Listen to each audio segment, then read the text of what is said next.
year's Sinquefield Cup is the strongest chess tournament ever. We have the highest average rating in history, with 6 of the top 10 players in the world participating.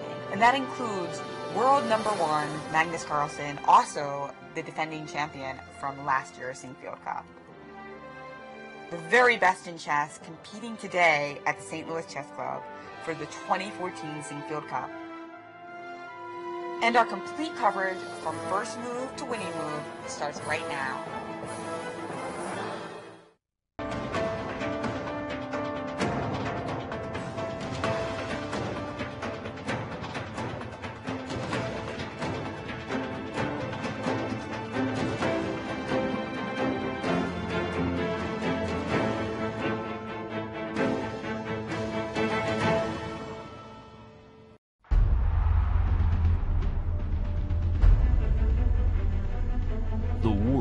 Watching St. Louis.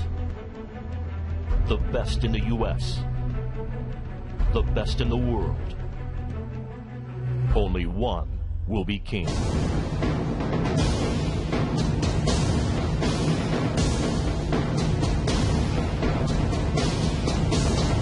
Sinquefield Cup. Information at stlouischessclub.org.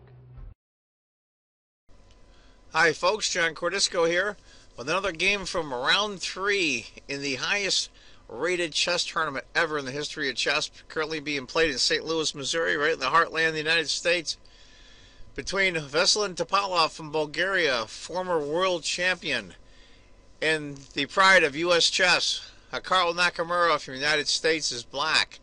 Let's get to it. It's going to be a really low pay, so we'll go through the first few moves because they're pretty much standard stuff. Bishop, Bishop, C3, D6, A4, Rook to B8. Got my Fritz 13 computer on off screen. It's maybe 3/4 of a pawn advantage for white. Pretty much standard stuff. H3. It's to avoid the pin, to be sure. He just needs control of this square. Castles. Those of you that were wondering about knight takes C4. Bishop to D5. Loses a piece. Comes out the same. Crazy stuff. After castles, D4. Bishop backs up. He wants to keep that bishop here. That's eyeballing right on the king position. And eventually, bishop could come out here somewhere, but this is a good spot for it as well later. Rook D1, and then if he kettles the bishop. Now you got both bishops bearing right down on white's king position. Well done by Hikaru. A takes. A takes. Interesting, this next move by Topalov. Looking at the computer off screen, it's not even one of the 3 choices. And I'm sure he's played this a million times before, but bishop to C2, bishop E3 are the choices for the computer, and bishop to G5. Knight A3, hitting that pawn right away. He plays E takes, C takes, knight to A5. Carl looks a little backed up here. White's got a pretty active position, so we'll see how it goes. I mean, right now in the tournament, Veselin Topalov, this is round 3. He lost the first 2 rounds. So these guys smell blood. When there's somebody that's weak, they go right after him like sharks. Bishop C2, B4, hitting the knight. Knight comes back. Rook to E8. Now the computer did that. Kind of comical. It's showing that there's 3 attackers and only 2 defenders on that E4 pawn. So knight to defend. B3, hitting the bishop. Bishop back to B1. Now, oddly enough, there's a tiny advantage for white here, but white got pushed back pretty good. I'm not real keen on the bishops there, to be honest with you, for white. Queen to D7. Bishop D3 is the computer's choice. Queen to E2. Topalov decides to go E5. Right off the shoot. D takes, D takes. Knight H5. About the only decent move that Carl could do with that knight. Knight to G5. About a point advantage now for Carl as black. G6. If bishop had taken, king takes, queen to D4 check, rook to E3, rook takes. And that's pretty good there. And I think that's what Carl should have done. He timing is everything in chess, and you have to get it right when it's available. And that was the time that Carl should have taken the F pawn. Said he played Topalov played A6, excuse me, E6, F takes, queen to G4, knight to F6. Now the queen goes back, rook to F8. And that last series of moves, Carl kind of lost a little bit of the edge he had. It's a quarter pawn advantage for white, but these things go in increments, especially these world-class players. There's a little bit mistake here, a little minor inaccuracy there, and you go to add them all up, and they start to pile up in the end. Knight. Interesting might have been knight takes. Then after rook, knight to F3, rook takes, queen takes, of course. That loses for white. Bishop D5. I forgot to mention at the beginning of the video, there's going to be a small post-mortem between Nakamura making some comments about the game and Topalov as well at the end of the video. So look for that at the very end. After bishop to D5 by Carl, Topalov goes knight to E4, queen to G7, and bishop D2.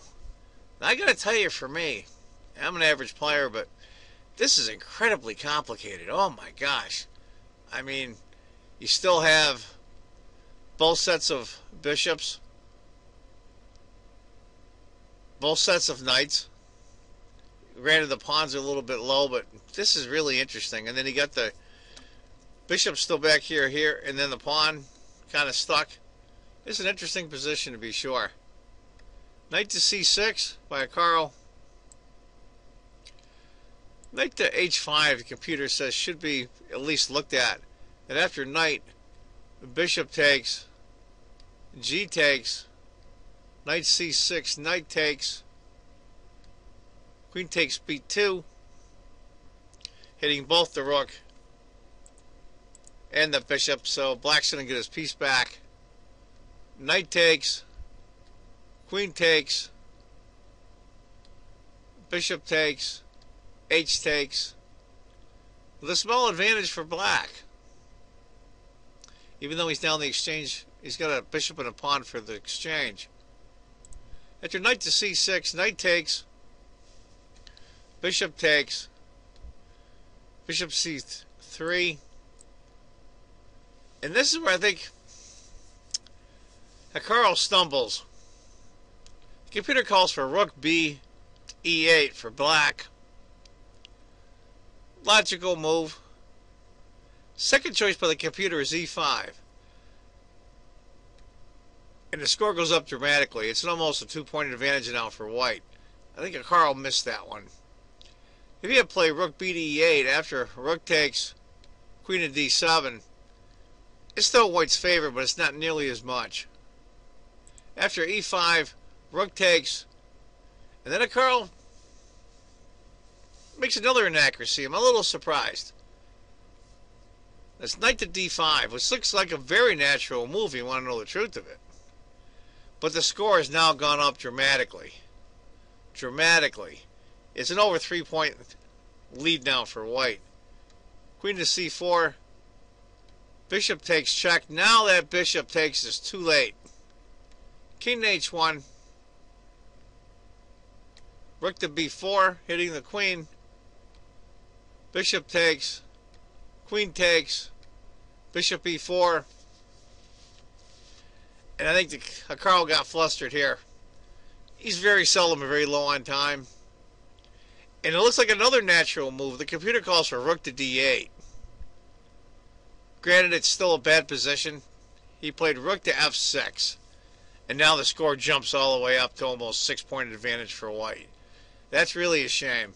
If he had played rook to d8 instead, he might be able to fight on after bishop d2, queen to d6. And I think Carl, I don't know if he could hold that or not, but it definitely was worth the shot. Rook to d1 for Topalov. Carl moves his king. Bishop takes d5. It's bad. It's almost a 7-point advantage for white. The game is basically over.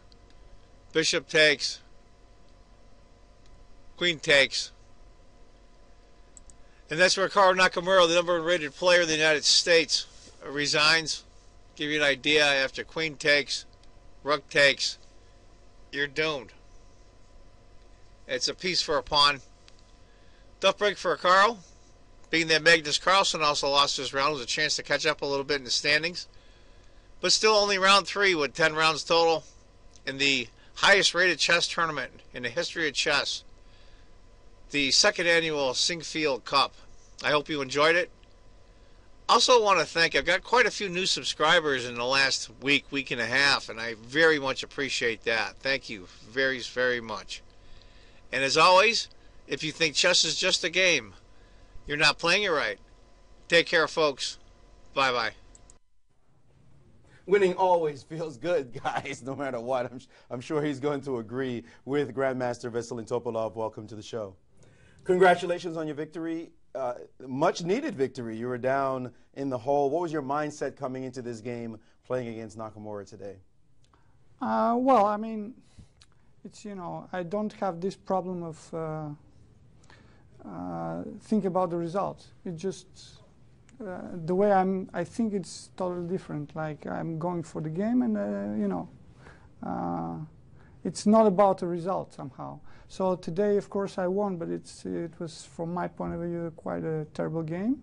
We both missed really a lot, and it was far below the level we should show somehow.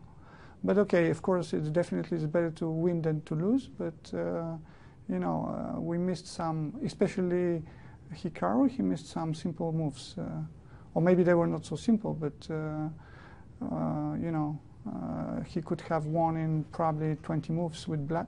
This move, Bishop F2? Yeah. Did you see it at the board, or were you worried about it? That was the reason I spent so much time. But suddenly I realized that simply it looked very nice for me, and I had some moves like before playing knight g5.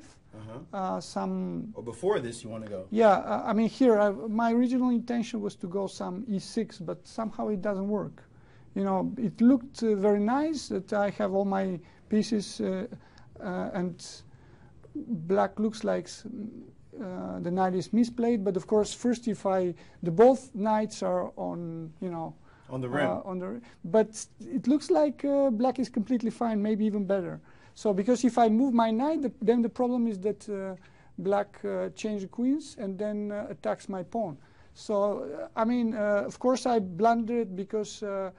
Here, that the line with Bishop F2? Yeah, the line. Originally, I thought that I can stagger a queen, You want to play king but of fade? course, it just, check. Rook e3, rook e5, check. Bishop takes? Yes. And then I thought I have some chances after knight f3 and knight e5. But apparently just nothing. Yeah, I thought that that knight f6 was a good move, but then I had some tricks, but maybe just like bishop d3 and keeping some chances. But probably, of course, with the computer, it's probably not true simply. Well, but to find all these moves, again, computers find them, but not humans. But of course, it's not only one move. Probably black has more than one good moves here. So it's not like only moves that win. So maybe there are also... I didn't really consider move g6 with the pawn, but I thought that knight f6 was stronger because then the knight cannot go to d7. So okay, it's true that I was lucky. And then the other position which I kind of didn't really, I think here Hikaru he misplayed because bishop d5 was stronger because black is simply waiting for knight to move, and then the knight goes to c4, protecting the square e5. And then I think here it was already quite good for me. But bishop d2 looked very natural move. But you know, knight h5. I was just told that it was a possibility for black. But well, you know, there are moves like knight d3, and then always the bishop goes to c3, and somehow here I thought that I'm already much better. And then, okay, e5 is losing move, but by many ways probably. But I don't know if I did all the best moves, but probably I never missed. Well, this is fighting chess and crazy chess. I have to ask you, what did you think about the game with Carlsen going down so badly to Caruana? No, okay, it's not really a big surprise because I think Fabiano, he's won. I mean, he's fighting for first place in almost every tournament. So it's, and he's at the moment #2. So #1 losing to #2, it's not really a big surprise, you know. Do you feel, as some people are starting to claim, that he's got real claims to talk about being the next world champion? Actually, you know, to become world champion, you just have to win the world championship. That's only one way. You know, you can't be announced as a world champion, I think. So, okay, the way he's playing, obviously he has the world championship strength, or close to world championship strength. But he has to prove it. You know, the way everybody did it, like Magnus and Anand before. So, but okay, he's very young, so I'm sure that he will get involved in the fight for the title. Is he the main rival to Carlsen, the one right now? At the moment, I believe yes. Okay, of course we have to see the shape of Anand, because I believe that in a new match between Carlsen and Anand, I don't give such a big advantage to Magnus as before. I think, of course, the way Anand did was he can do much better. I mean, than what he did in India. But still, Magnus should be a favorite. And Fabiano, he has everything because he's also even a little bit younger than Magnus, and he seems like he has a good confidence playing with him. Like he's already winning many games, and it's a big fight between them. I would love to see a match, you know. Indeed, I think we would all love to see that match. Last question: Is the tournament over? No, I don't believe so, because especially Magnus. I mean, with Hikaru Nakamura, after losing a tough game, Hikaru, there was a moment in the game that the computer spotted an idea, and we thought you were for sure going to play. It's the kind of move you always play. Yasser said you played in a bullet game, the move bishop takes f2. Tell us your thoughts in this moment right now. Well, I mean, basically, I had this exact position up until move 19 on the, you know, before the game, and e5 was not a computer move, so I knew it had to be bad. But during the game, I just couldn't quite figure it out. Okay, obviously, I looked at bishop takes f2, and then I rejected it. But I mean, I just simply didn't see the end of the line. I mean, more or less, it's just unfortunate. But even later, I was probably still okay, and then I just completely lost the thread. So I mean, sometimes things don't go your way. We hear this often, this refrain from really high-level players like yourself, that just something goes wrong in the calculation. Can you ever explain it when that happens? Because it seems unnerving even to you guys. Well, I mean, I'm not so upset about missing this one because, I mean, it wasn't clear, even though it's, I mean, the most intuitive move on the board. So, I mean, sometimes it happens, but again, what can you do? Sometimes you don't. I mean, you don't calculate perfectly. We're not computers. I mean, that's why computers are just much better than all of us. Well, at least at calculation for sure. You're in a tough situation now, but also with the #1 player in the world who just got blitzed today, or at least blundered horribly. What was your assessment of the way he lost the game? He just played a bad game. I mean, he just should have played a better opening. But I mean, all right, he lost a game. But he's obvious. Magnus is obviously still a very good player, so anything can happen. But okay, right now I'm just going to try and play something better than today, at least tomorrow. Final thought. What's happening at this tournament? There's wins everywhere. This never happens in a GM tournament. 3 rounds, decisive games everywhere, more than 50% victories. What's going on? Did they insist to you guys had to play like crazy chess before the tournament? No, I think everyone's just trying to win games, and that's what happens when players don't play boring openings. So I guess it's good for the event. Certainly, we appreciate having fighting chess players like yourself. Sometimes it works out, sometimes it doesn't. We hope it works out for you in the rest of your games. Thank you. #1 player in the United States after a tough loss, Hikaru Nakamura